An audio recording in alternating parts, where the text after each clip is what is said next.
Today, we'll be taking a look at the most insane laws in North Korea. Mandatory hairstyles. North Korea is known for its strict control over its citizens' personal appearance, particularly when it comes to hairstyles. In 2013, the government introduced the 10 measures of cutting off long hair and letting it down, which outlines specific guidelines for both men and women. According to this law, men are required to keep their hair shorter than 5 centimeters, 2 inches. They're prohibited from growing their hair longer or styling it in certain non-socialist ways, such as spiking or dyeing it. This regulation aims to maintain conformity and prevent any resemblance to bourgeois or Western hairstyles. On the other hand, women have a slightly wider range of options, with 18 officially sanctioned hairstyles to choose from. The guidelines dictate the permissible length and style of their hair, with unmarried women allowed to keep longer hair. Married women, however, are generally expected to have shorter hair as a symbol of marital status. No blue jeans allowed. In North Korea, wearing blue jeans is strictly prohibited. Denim clothing, particularly jeans, is considered a symbol of Western culture and is thus banned to prevent the influence of foreign fashion trends. Instead of jeans, citizens are encouraged to wear traditional Korean attire, such as hanbok, or conservative clothing styles. The government aims to maintain a distinct national identity and control over its citizens' fashion choices. Enforcement of this ban is carried out by various state-controlled organizations, including the Ministry of Social Security and the Ministry of People's Security. Violators can face penalties, fines, or even imprisonment, depending on the severity of the offense. Restricted access to foreign media. North Korea maintains strict control over the information flow and restricts access to foreign media. The government aims to prevent the influence of external ideologies and maintain its grip on public opinion. Citizens are prohibited from possessing or watching foreign films, TV shows, or media content.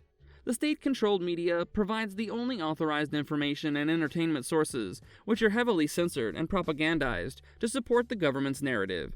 Unauthorized access to the internet is also highly restricted. Most citizens do not have access to the global internet and instead use a limited intranet system called Kwangmyong. The Kwangmyong intranet provides access to a small selection of state-approved websites, but it is closely monitored and heavily filtered to prevent citizens from accessing forbidden content. The punishment for violating these restrictions can be severe, including fines, imprisonment, or even labor camps. The government actively monitors its citizens' activities and employs a network of informants to report any suspicious behavior, including consumption of foreign media. 3 generations of punishment. North Korea practices a policy known as Sippenhaft, which means guilt by association in German.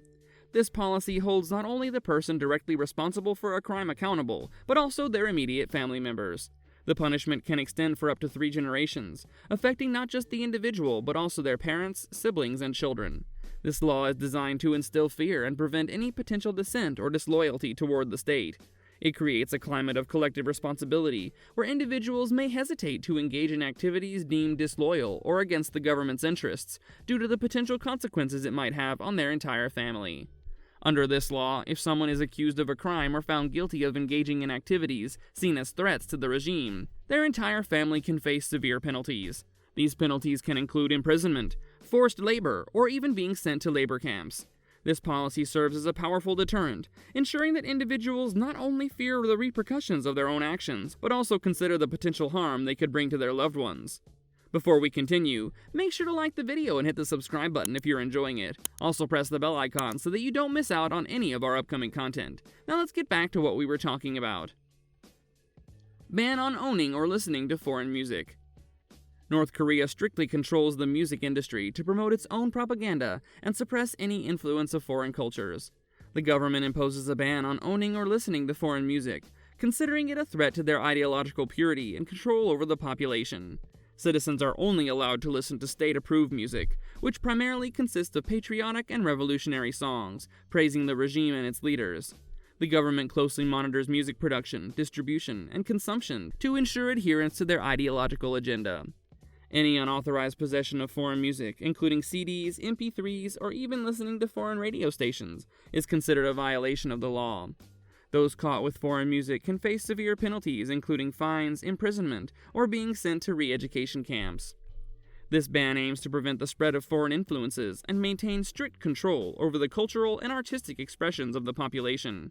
By limiting access to foreign music, the government seeks to reinforce loyalty to the regime and prevent citizens from being exposed to alternative perspectives or ideas. These two additional laws exemplify the extraordinary extent of control exerted by the North Korean government over its citizens' lives, families, and cultural experiences. They illustrate the oppressive nature of the legal system in the country, where even family members can be held accountable for the actions of an individual, and where access to foreign music is tightly regulated to protect the regime's ideological dominance. The Three Colors Law. North Korea has a law known as the Three Colors Law that governs the colors of the clothing that citizens are allowed to wear. According to this law, ordinary citizens are restricted to wearing clothes in only three colors: gray, black, and white. The purpose of this law is to promote uniformity and discourage any form of individual expression through fashion. This law is particularly strict in the capital city of Pyongyang, where authorities monitor and enforce the dress code. Wearing clothing with vibrant colors, patterns, or designs that deviate from the mandated color palette can result in penalties or even arrest. The government aims to maintain a uniform appearance among its citizens, avoiding any potential influence of diverse fashion trends or personal style. No public display of affection. In North Korea, public displays of affection, PDA, are strictly prohibited. Couples are expected to refrain from any form of physical contact or expressions of affection in public spaces. This includes holding hands, hugging, or kissing in front of others. The ban on PDA is enforced to uphold a strict sense of discipline, modesty, and societal order. The government aims to maintain a conservative and traditional social atmosphere. Violating this law can result in reprimands from authorities, public humiliation, or even legal consequences. North Korean society places a strong emphasis on conformity and public decorum, discouraging any behavior that could be seen as deviant or a challenge to social norms. As a result, couples are expected to maintain a more reserved and private demeanor in public spaces. These additional crazy laws highlight the highly regulated and controlled nature of daily life in North Korea. From dictating the colors of clothing to restricting public displays of affection, the government exercises significant control over personal expression, fashion choices, and social behavior. Mandatory participation in mass games. North Korea is famous for its elaborate and meticulously choreographed mass games, which are large-scale performances involving thousands of participants. These games are highly orchestrated spectacles that showcase synchronized gymnastics, dance, and propaganda displays, all aimed at glorifying the regime and its ideology. Under a law introduced by the government, participation in these mass games is mandatory for certain segments of the population. Students, workers, and even members of the military are required to take part in these performances, devoting significant time and effort to rehearsing and participating in the elaborate displays.